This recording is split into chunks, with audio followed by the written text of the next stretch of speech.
Pacea Domnului, sunt Constantin Ion și în această după-amiază vom dezbate o temă foarte interesantă și anume dacă poate un om să slujească ca păstor, prezbiter sau diacon dacă a fost divorțat sau s-a despărțit de soție pe vremea când nu era pocăit, iar apoi se pocăiește, se căsătorește și își întemeiază o familie minunată.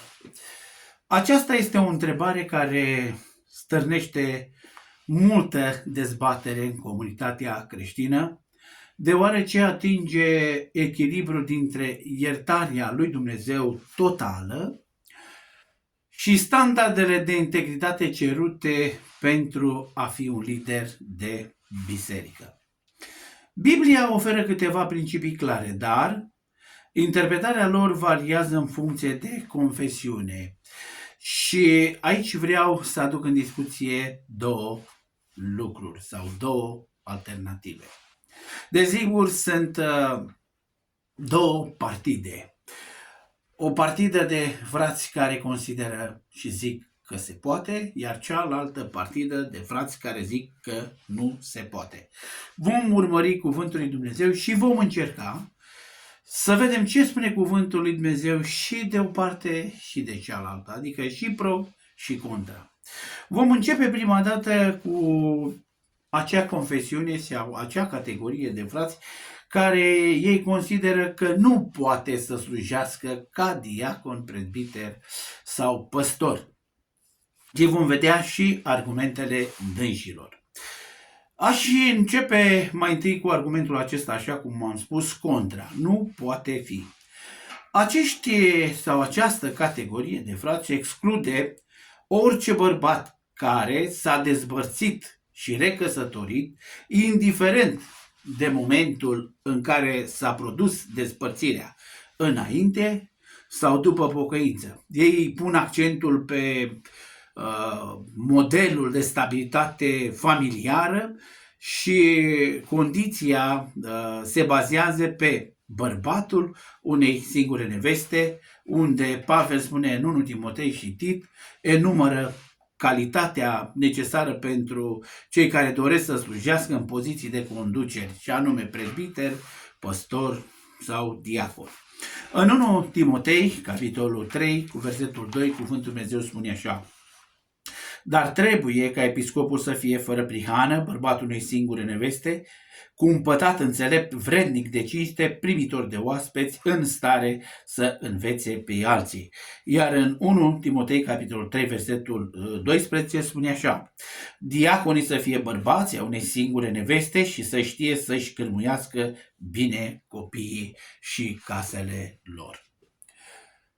Aici unele confesiuni susțin că aici Pavel arată esența și anume standardul ridicat al funcției și protejează mărturia publică. Ce înseamnă lucrul ăsta? Acest argument înseamnă că pune accentul pe faptul că liderul trebuie să fie un bărbat care să aibă un standard de neatins în acea comunitate unde el slujește.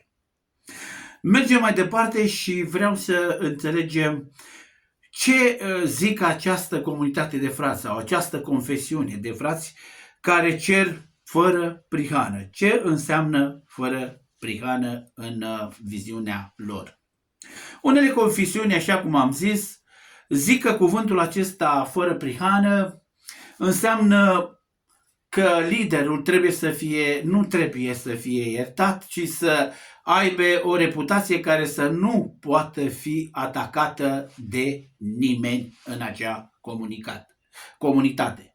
În 1 Timotei, capitolul 3, versetul 7, cuvântul Dumnezeu spune așa: trebuie să aibă și o bună mărturie din partea celor de afară, pentru ca să nu ajungă de ocară și să cadă în cursa diavolului. Atenție! Ei cred așa: chiar dacă omul este iertat spiritual, urmările sociale a unei despărțiri și ale unei recăsătorii, ele rămân. Ei spun că cei de afară, adică în spiță cei necredincioși, pot vedea în această situație o lipsă de stabilitate a standardului creștin despre ceea ce înseamnă căsătorie.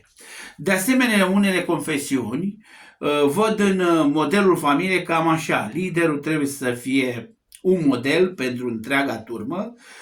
Dacă un păstor este recăsătorit, îi va fi greu să concilieze cu autoritate familii care trec prin crize de despărțiri sau prin probleme familiare, și pe lângă toate acestea, cei care trec prin astfel de crize s-ar putea să interpreteze că pot face și ei ce a făcut păstorul. Deci, unele confesiuni consideră că expresia bărbatul unei singure femei este interpretată ca însemnând o singură femeie să aibă pe parcursul întregii vieți. Din această perspectivă, funcția de conducere este un privilegiu și cere un parcurs de viață curată și atenție, nu doar în prezent, ci pe tot parcursul vieții. Desigur, să trecem și la celălalt sau la cealaltă ideologie, că se poate. Argumentul pentru poate a fi: ce zic frații ăștia? Ei cred că pot să fie diacon, prezbiter sau păstor, pentru că aici unele confesiuni merg pe perspectiva făpturii noi. Ce înseamnă lucrul ăsta? Este un argument pentru primirea acestor persoane în slujire, pentru că ei consideră că ei sunt transformați sau se produce o transformare radicală în viața lor după pocăință, conform cuvântului Dumnezeu de la 2 Corinteni, capitolul 5, versetul 17. Căci dacă este cineva în Hristos, este o făptură nouă, cele vechi s-au dus, iată că toate lucrurile s-au făcut noi. Dacă păcatul s-a petrecut înainte de a cunoaște pe Dumnezeu, mulți consideră că această perioadă face parte din omul cel vechi, care a fost îngropat și iertat. Din acest punct de vedere, trecutul n-ar trebui să fie o cauză legalistă dacă prezentul demonstrează că fratele are o viață sfântă. De asemenea, mergem mai departe și această confesiune sau această grupare de frați, ei merg pe puterea transformatoare a harului și iertarea totală.